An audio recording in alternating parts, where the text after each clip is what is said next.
about it. And I feel like if there's ever time to talk about resilience and overcoming adversity, I think it's right now. And so what Ann-Marie wanted us, how she wanted me to introduce her was that the greatest gift we can give our relationships is to be vulnerable.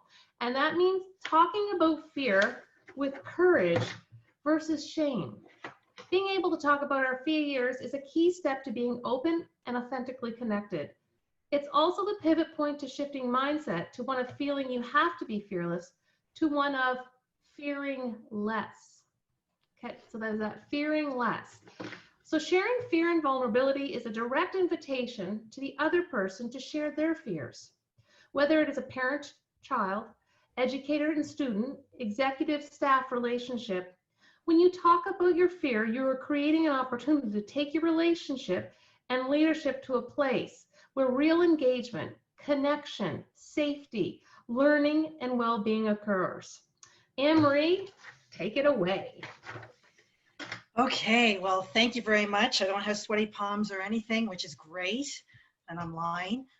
So someone asked me the other day, actually, how I was feeling about being QueenPins' very first virtual speaker. And my thoughts kind of went to, what if I screw up? What if I stumble over my words? What if my talk falls flat? And today I was thinking, what pajama bottoms am I going to wear? And for God's sakes, don't drink this until after my talk. So what I want to do now is that all of these thoughts years ago used to inspire me to play small and really hide in the background and try to stay safe. What I want to do over the next few minutes is really talk about something that happened many, many moons ago that really transformed me to shift my mindset from fear-based, i.e. shark-based, to shifting my mindset to courage-based, i.e. swimming with the dolphins mindset. So what I have to do is transport you back to when I was 17 years old. When I was 17, I joined the Naval Reserves, and my whole idea was what I wanted to do was adventure and travel, and it was just going to be just like everything was going to be rah, rah. And what I ended up doing was getting a really boring job and pushing paper all day. When I was 21, I saw a posting for a course to become a military scuba diver. And after I signed up for the course, I realized that if I completed this 8-week course, I would become Atlantic Canada's very first female military scuba diver.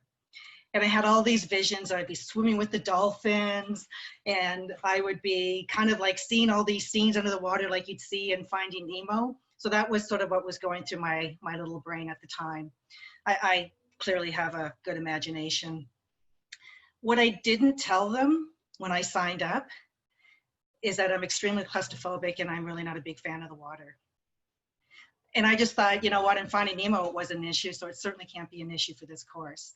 So I decided to sign up, and because I had such a vision and a goal to become Atlantic Canada's very first female military scuba diver, I made that into my mindset shift, and I made that into my plan A. It was like putting a stake in the ground that all answers came back to that plan A of becoming Atlantic Canada's very first female military scuba diver.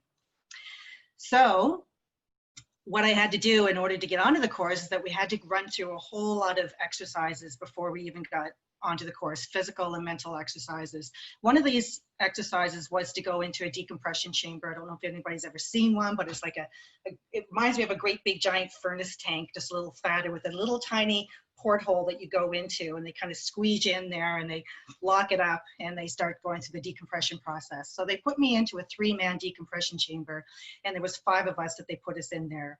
That they put in 4 men all over the 6 feet tall and me. So of course I let all the guys go in first. Oh no, you first, please.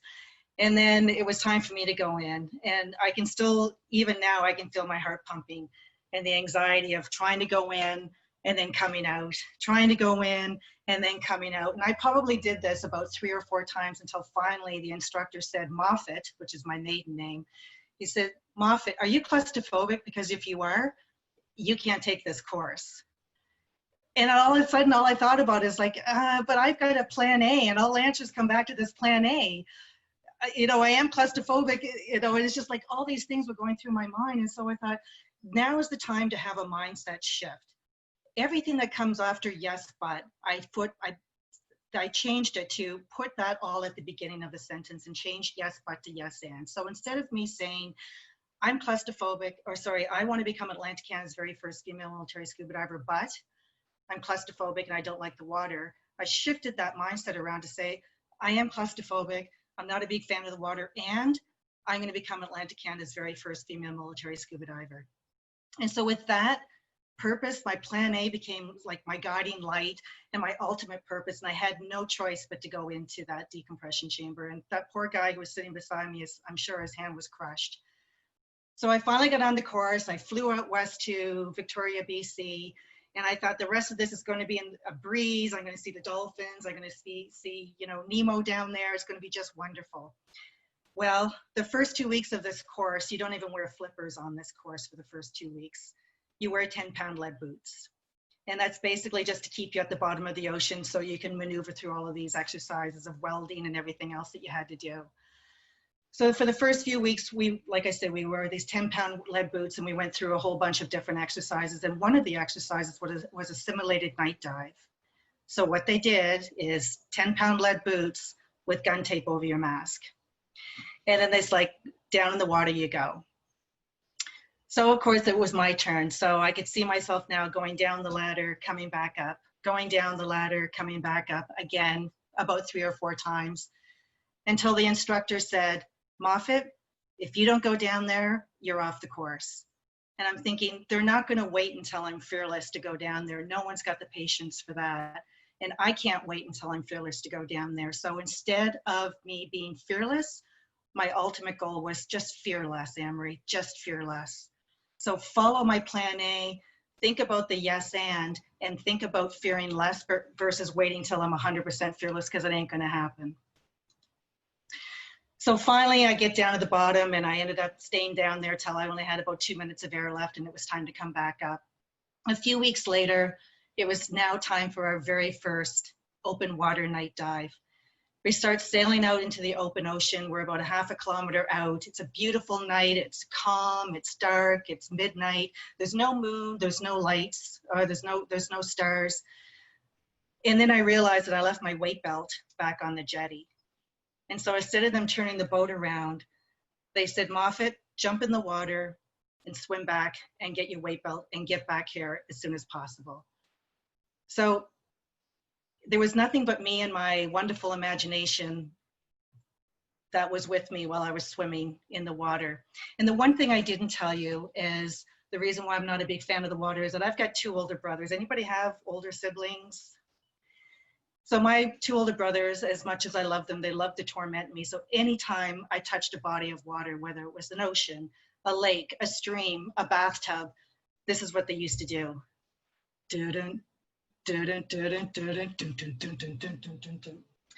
So just imagine where my mind was going and where my imagination was going.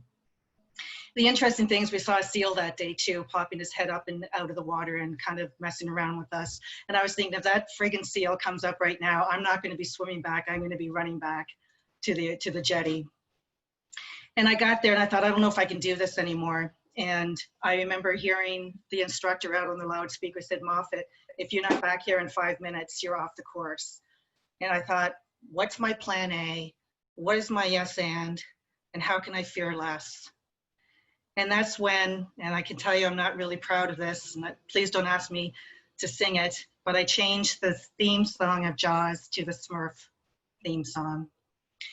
And that was the only thing that got me back, swimming back into the water, changed my imagination and got me back on the boat. And because I kept thinking, if my imagination can create fear, my imagination can also empower me and destroy fear as well.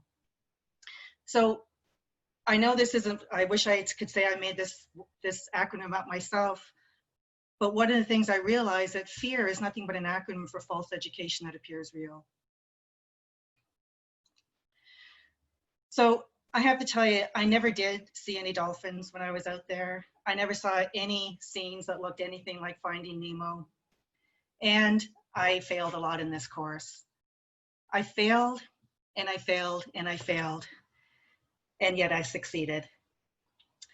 So reflecting back on this course, I realized that we were purposely put in situations where we were supposed to fail, and we were supposed to fail a lot.